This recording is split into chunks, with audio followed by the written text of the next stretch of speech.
So in Escape from Maine, it does start off with a lot of description because the protagonist, which is Samuel Camden III, Jonah's digging in a neighbor backyard.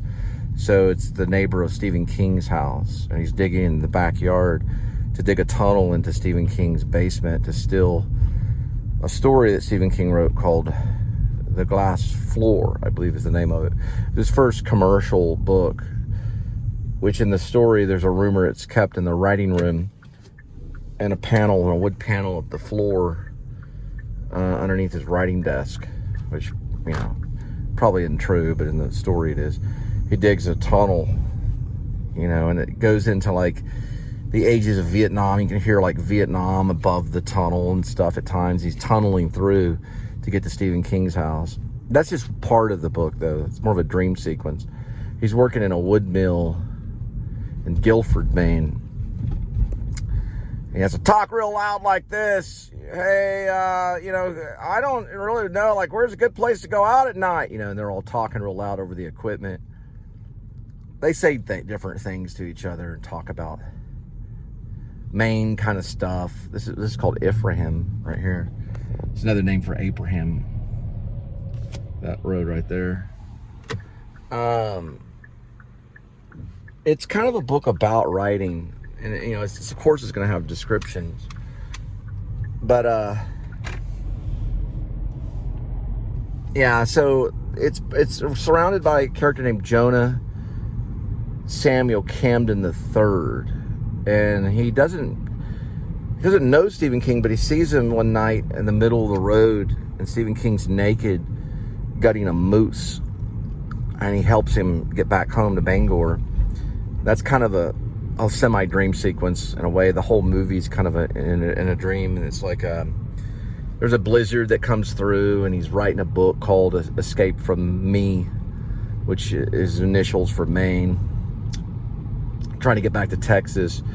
He works in a wood mill, and he's an actor in town, so he helps out at a community theater in town. All this weird stuff. He has all these like weird relationships with the different people in Dover, Foxcroft, and Guilford, and Parkman, Maine. And he calls it Escape from Maine because he's going to save up enough money to get back to Texas. It's also about the North and the South, and then there's flashback sequences with his dad, but that's not until the second season. The first one I gave Johnny Whitworth is probably the first season. It's a 30-minute series show. It's written in a form of a screenplay, but it's a season show. It's a series, like a series of shows. And the first one I gave him was probably a hint to the pilot season or the pilot episode, which could be 2 hours, maybe. It's about a 2-hour show. And Danny told me, remember, like each page is supposed to be a minute, so mostly it's just dialogue on a page. Very rarely do you put any descriptions because you're just dealing with actors, But I was adapting it from a book, so I kind of kept it in third person and was very descriptive. Anyway, it could be that what I gave him, even though it's many pages, it still could be the first episode or whatever, It could possibly be a screenplay. But anyway, if I write another sequence, which would be Escape from Maine Part 2 and then Part 3, I'd probably just use dialogue only, and very rarely, like, it'd be like a scene title of like where they are or something, and then it just go into dialogue. Probably so. Okay, so Escape from Maine is set in the Piscataquis County seat of Maine, between Guilford, Dexter, Parkman, and Dover Foxcroft, those corners. Waterville's in there too, but it's in the Piscataquis County seat. Stephen King is in the Penobscot County seat, which is like 45 miles away. So it's set about 50 miles from Stephen King, about 45 miles from him, and also 45 miles from a Walmart. It's 45 miles outside of Bangor, or some people call it Bangor. That's Bangor, Maine. It's in that area. Stephen King, of course, is going to be, kind of a presence in it. Kind of a character in a way. I could add more Stephen King stuff. It's up to Stephen King. But it's kind of a real look at Mainers and just the craziness of living in the state of Maine. All the little things that they have. All right, this one's 613-4 1.1.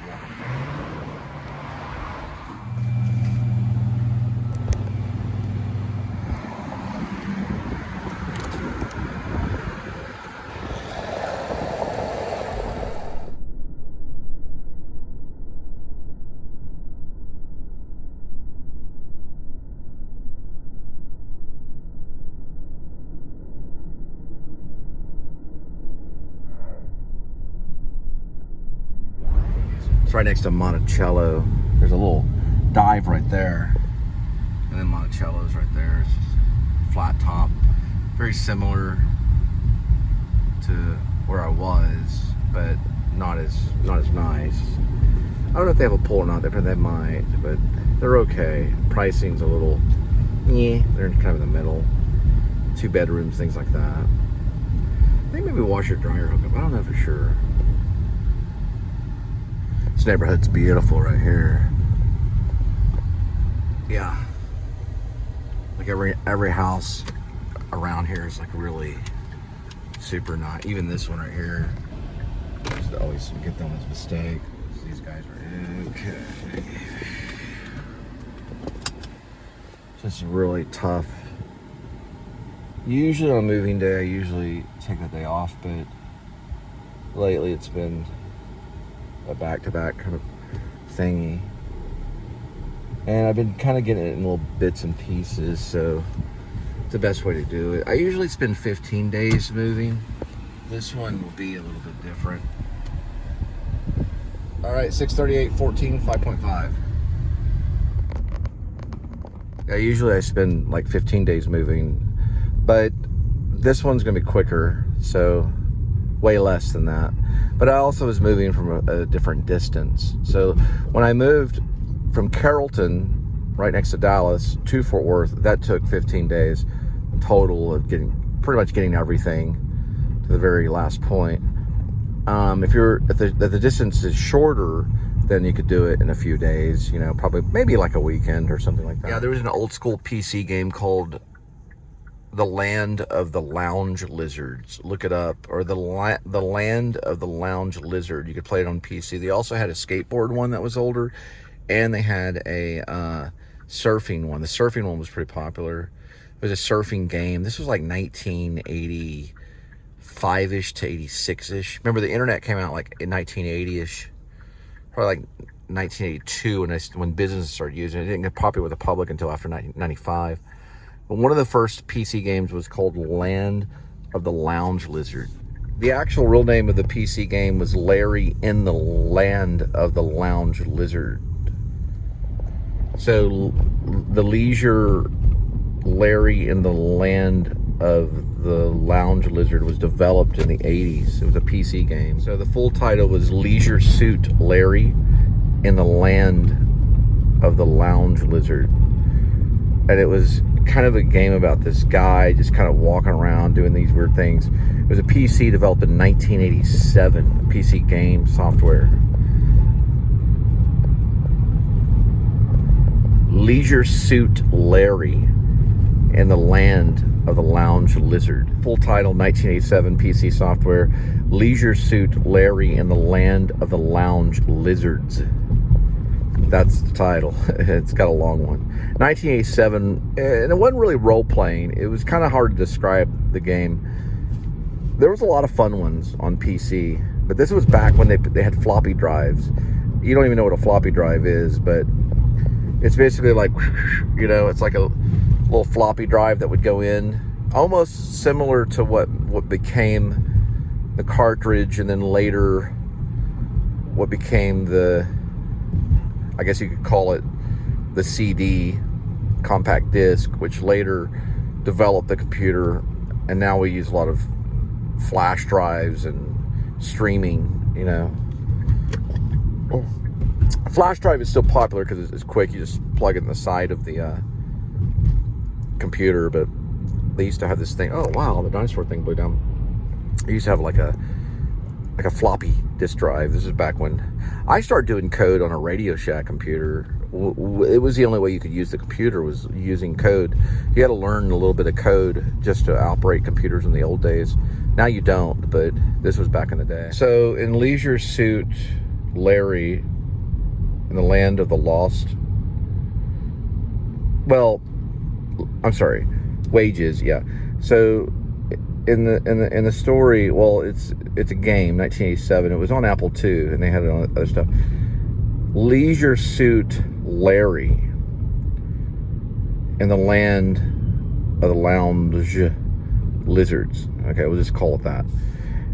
Larry Laffer, this 38 years old virgin who lives in his mother's basement, who is trying to score in a place called the City of Lost Wages, which is basically a version of Las Vegas. He just kind of goes around the suit and acts kind of like, you know, think of a 40-year-old virgin kind of thing. Anyway, yeah, I think it would make a good movie. Larry Laffer is the character's name. He wears this leisure suit. Anyway, just check it out. It's a PC. It was developed by, well, it was used by Apple II computers, and then of course the competitors, which was like early version of Microsoft. I mean, I don't even know if they really took it on. Apple did, though. Apple II. Let's just go on with the zoo. It was like an adventure game, kind of. Predators, look out, cougars. Also the leopard going on at Fort Worth Zoo. And here's the iguana. Iguana. All right, we got it. Ooh, down tree because of the wind. Got a down tree. Maybe they cut it down. All right. Leisure Suit Larry Laffer, 38 years old, in the land of lost wages. Also, Leisure Suit Larry, known as Larry Laffer. He traveled around in 1970 out of style leisure suit. So it was not even in fashion, even though it was set, like, I think in current times. Whatever Lost Wages is like it's basically a fictional city created in the game software adventure game. So Larry Laffer starts off 38 years old with an out-of-style 1970s disco leisure suit, $94 in his pocket, going into the City of Lost Wages, which is basically Las Vegas. All right, just wanted to throw that out there. TCU coming up, but we're going to hold off on some time. Yeah, you could say that Larry Laffer from Leisure Suit Larry in the land of lounge lizards is the dude sipping on White Russians. Dude, what? Dude. Kind of a version of him, I guess.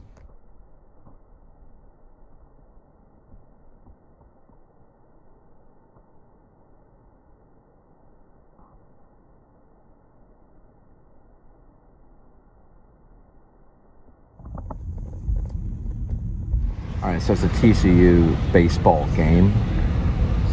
I don't know their mascot. I know that the Horned Frogs, yeah.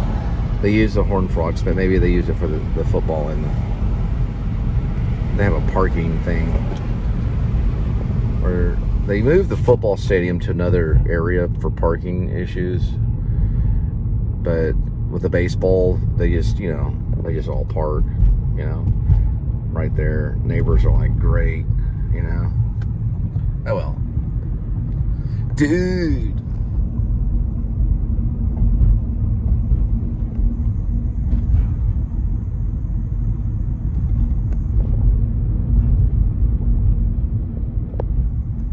All right, Sam Elliott alert. Sam Elliott mural on John Grill. It used to be the Aardvark and used to be IHOP. I think it was pronounced Aardvark, and then the IHOP House of Pizza back in the day. That King's Liquor's been there for forever, man. As long as I can remember. That is competition. Coming up to Pascal, the whole R.L. Pascal high school history. I guess we can hang on for a little bit longer. Mobile Health Unit, TCU, over that way. Hyatt Place for parents or visitors, maybe. Used to be, well, donut shop. Friend Robert Bosquez fell through the window. Right there, it was a Dunkin' Donuts. and that Whataburger's been there forever. And where the chicken place was a Taco Bell. That's R.L. Pascal High School, where we learned creative writing and theater arts. Yeah, that was a Taco Bell. And then the whatever that is, barber shop, that was a Subway back in the day. O'Reilly Auto Parts was there, but next to it was a Blockbuster Video. I saw Hamlet and Taxi Driver there. I decided to become pretty much like a filmmaker. Yeah, that was the Blockbuster. Rented a bunch of them there. Had a Blockbuster membership card. Should have got credit for it in high school. Over there is a district known as 90 District. And then over that is Cidercade. They moved the Taco Bell over there. It's a huge Taco Bell. There's nothing on the second floor. It's just a mirage. Live Mars. Okay, one of the original Mama's pizzas is right up here, and I have a flashbulb memory in there of when Heaven's Gate, when all those guys killed themselves. They're wearing these things right here. These they're wearing like different sneakers. You could see them in the footage, the CNN footage. Saw that footage there at Mama's Pizza, waiting on a pizza. Then did the research in Denton whenever they had the internet back in the day. Like at a Denton, some rental house. We read the manifesto by that weird guy with the big eyes, like that. His name was like Doe or something. He told everyone to get into the spacecraft. Lone UPS mailer. You can put your mail in there and go to town. If you go to Willing Street, they're going to make that 2618 Willing House. They're going to make that a museum eventually. A little library, my room, like Kafka, Franz Kafka. Because I've written a bunch of books. There's one part. Johnny Whitworth, don't know if he likes Escape from Maine. Willing Avenue, right down that way. All right, reset. So ideally, you could probably compare me to the guy in Slacker, Richard Linklater, where he's talking in the little speaker. He's driving around. He's talking about like freedom of speech or whatever, or it's freedom of speech, and he's got a speaker on the top. Well, Linklater was failing as a filmmaker, but decided to do a lot of different projects and combine them with the revolving ensemble cast known as Slacker. I did a filming location of it. So basically there's a character in it that he speaks in a microphone, and he's got like an amplifier on top of his vehicle. He's driving around. I think it might be a station wagon or something of that nature. And, oh, cool. Look, Hope is still there. It's just abandoned. And that kind of like Richard Linklater philosophy. You know, just Hope is there. Supposedly Linklater, the rumor on him, we're talking about Richard Linklater, or I call him Letter, Richard Linklater. He's in Europe studying Godard, as in Jean-Luc Godard. So he's trying to figure out like how Jean-Luc Godard did it, you know. You know, it's like Jean-Luc Godard would bust out with like a script and like this little tiny spiral thing on a talk show. Like, yeah, I thought this was a script. And he'd bust it out, and it'd be like, you know, just basically in like a little folder. Or that wasn't a folder. It was like those little memo pad things, you know. And he's like writing on his memo pad, coming up with a new Jean-Luc Godard. You know, he's not going to figure out Jean-Luc Godard. You know, you can't land on the moon. You know, you can't like split a fraction and divide the fraction and make it like, you know, an algorithm and land on the moon, man. You know, it's like Dennis Hopper in Apocalypse Now, you know, talking to him and like sitting down and like, where's Brando? You know, Jean-Luc Godard, you can't figure that man out. You know, he's like, you don't know who he is, man. You can't figure it out. You know, I got a mess. You think Richard Linklater understands what that is right there? Like what it really is, like what it really means?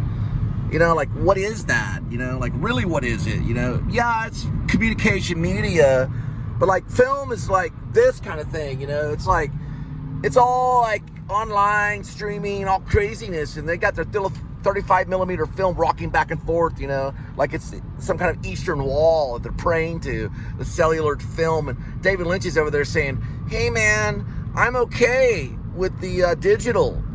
So, you know, like, take that, you know. Lynch likes digital, man. Like, what you gonna do, you know? Go study Jean-Luc Godard and rock back and forth with a 35mm film. Him and Quentin Tarantino sitting around eating hot dogs. Who knows, you know? France, come on. They got bagels here. But he's studying Jean-Luc Godard. He's gonna come back with all his big old notebook. I got it all figured out, man. Jean-Luc Godard said things like, an image is two things, man. What does that mean? An image is two things. Like, no singular image is a singular image. It's always two. Nobody knows what that means, man. This is a guy that invented Breathless, you know? Like, get your passport, come back, you know? Take your Breeze tea, man. And you know what I mean? Like, psst, you know what I mean? Like, he'd ever interview me in Austin, you know, in front of everybody, and I'd be like talking like Daniel Johnston going, I've seen Abilene, man. I've seen Abilene. I have seen Abilene. No, I'm sorry. I'm going to start over.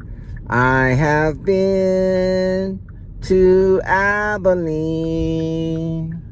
Spirit world rising. I have seen... I don't know, man. That song's so great. Something about purple robes. Purple robes they shall wear.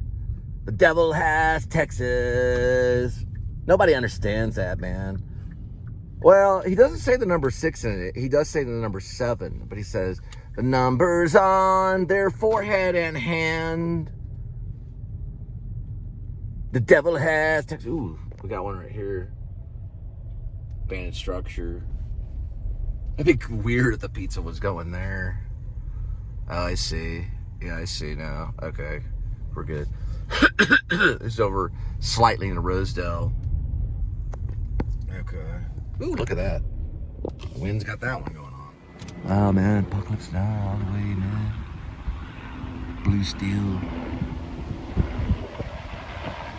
Or was it Blue Thunder? Blue Thunder, I think. Blue Thunder.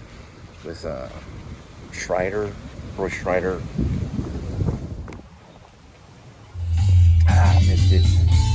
Yeah, I was trying to get REM's, the very tail end, you might could hear it, of It's the End of the World as We Know It.